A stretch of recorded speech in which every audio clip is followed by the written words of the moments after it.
says in Matthew 4:4, man shall not live by bread alone, but every word that proceeded from the mouth of God.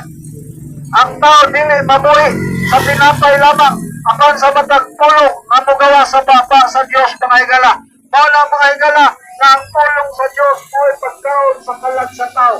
Kung ikaw mga higala nagpalit diha sa tindahan sa tanang klase nga makaon diha mga higala, apan kana nga pagkaon lamang kana sa atong lawas mga higala igsoon. Kung ang atong kalag dili makakaon ni ana mga higala. Apan ang pulong sa Diyos, kung ikaw maminaw, kung ikaw magbasa sa Biblia mga higala, makakaon ang imong kalag mga higala. Kaya ang pulong sa Diyos dahil pagkaon sa atong kalag mga higala. Mga higala, kitang tanan ni hukma sa Diyos.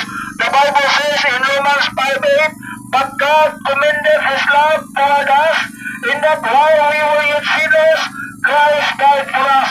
Doapan kita sundayag sa Diyos, ang iyang hukma, samtang makasasala pa kita si Kristo Jesus namatay tungod sa atong mga sala mga higala.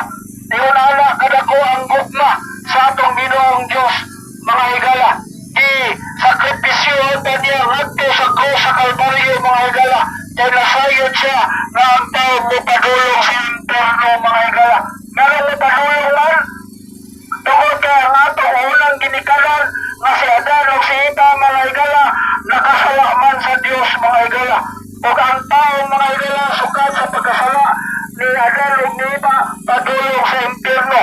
So gikan sa unang panahon ni Adan o ni Eva hangtod karon na panahon na mga higala ang tao mo padulong sa impyerno kung siya wala bitoong bidawat ni Kristo Jesus.